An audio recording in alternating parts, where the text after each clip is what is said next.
from Southern Maryland's weather leader. This is a JB Weather Alert.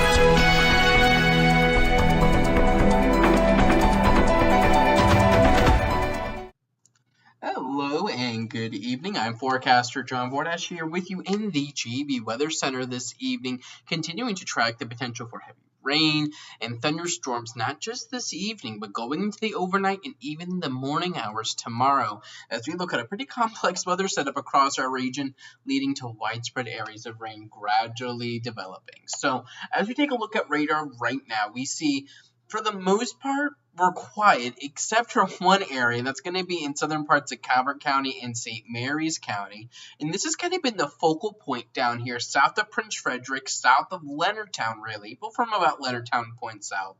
This has kind of been the focal point for most of our storms locally today. We saw a storm right around 3 o'clock or so push through western parts of Charles County that brought nearly 80-mile-an-hour wind gusts over towards Fredericksburg. But if I want to turn this up and do our long looping radar here. If I show you over the last, let's say 3 hours or so, I'll let this render. What you're going to see is that we have what phenomenon that is ongoing that we call training. And training would be storms that are moving over the same regions continuously. So let's zoom this up. What you're going to see here, let this loop on through. Here, there we go, is we get storms earlier this afternoon that fired up over the Chesapeake Bay, and they continue to fire up in those same spots, and then they push southward, more south than southeast, but we'll call it south-southeast.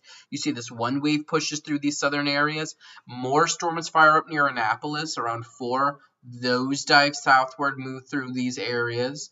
More storms fire up to the west of Annapolis. Those are now pushing on through. We have more storms firing up just to the east of Annapolis, and those are going to be pushing on through as well. So this is leading to my concern that we could be looking at a flooding situation that will eventually end up developing in southern parts of Calvert County.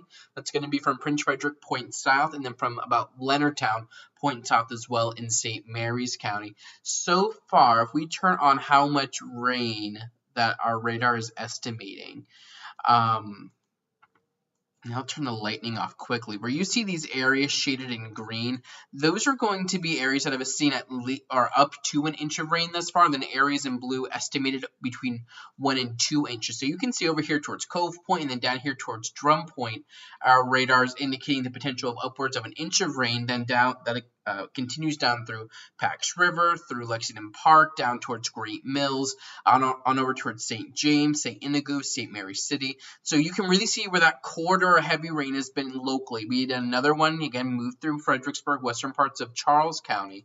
But outside of that, if you're in northern Calvert County, for the most part, you haven't seen too much thus far. What you have seen, you've probably heard the rumbles of thunder. You've had some showers pushing on through. But our most inland communities in northwestern Calvert County, eastern parts of Charles County, much of PG County, they haven't seen too much just yet.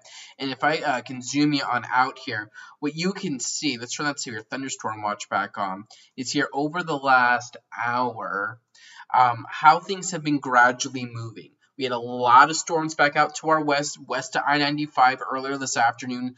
Those brought destructive storms, destructive conditions to those regions, upwards of 80 to 90-mile-an-hour wind gusts through parts of Warrenton and Culpeper, Virginia.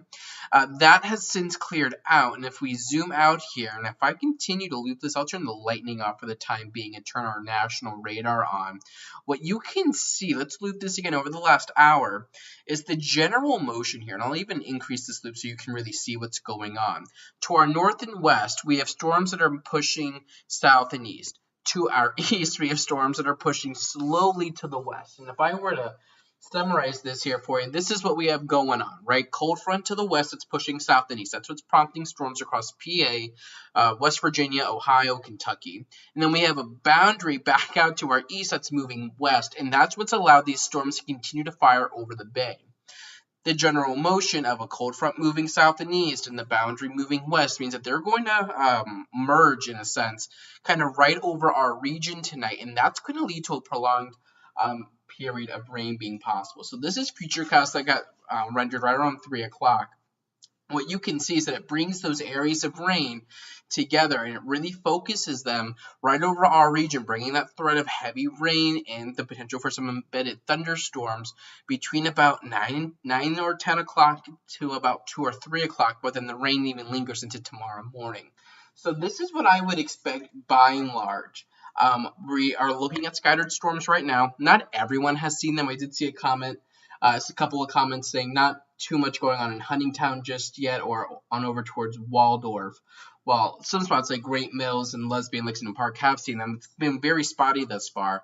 I would expect almost everyone to get in on rain this evening. So scattered storms continue through the evening, but after sunset and as we approach midnight tonight, we're really going to see the rain kind of increasing coverage and the probability of rain increasing in coverage also going up. So I think by midnight, most of us will have seen rain, and then that's going to continue throughout the night. We could be looking at areas of heavy rain, and we could be looking at some of those embedded thunderstorms also developing. And that's going to continue into the morning hours tomorrow. These are going to be your main risk tonight and tomorrow morning.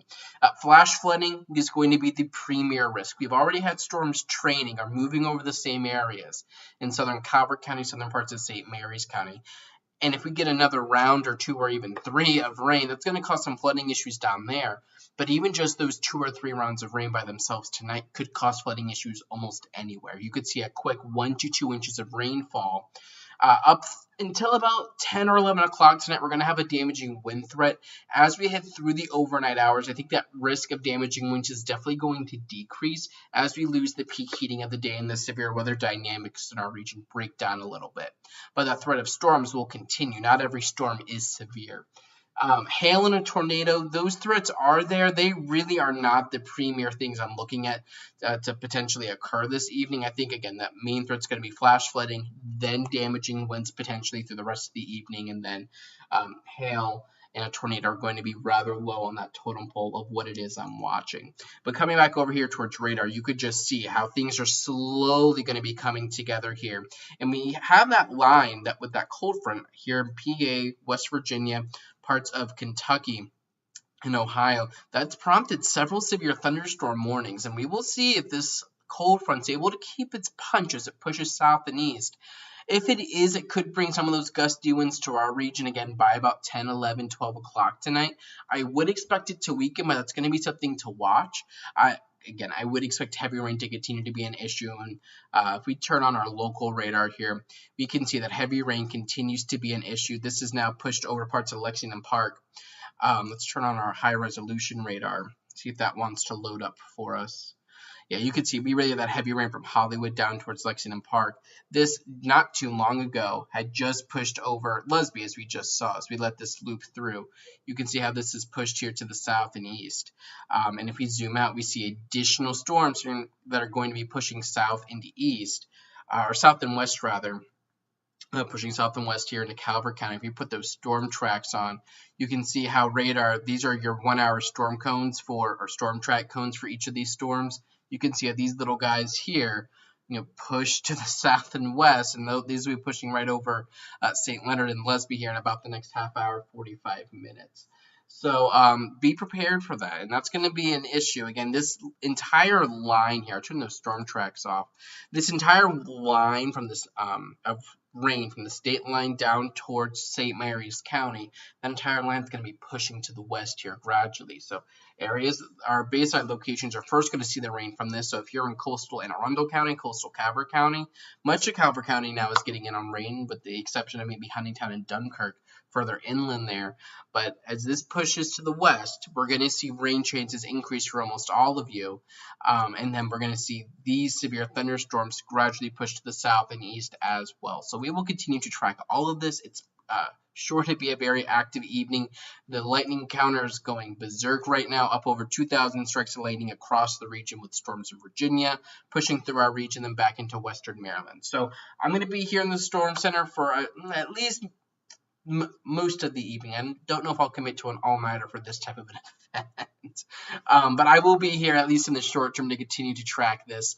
And if we get any new warnings, I'll be back here with you live. Do expect rain coverage to increase across the region as we head throughout the evening tonight. So have a nice and safe one. Keep it tuned here to JB Weather, and please be aware of the potential flooded roadways out there if you're heading out tonight. But again, keep it tuned here, and I'll continue to keep you updated. Check the forecast anytime online at jbweather.net.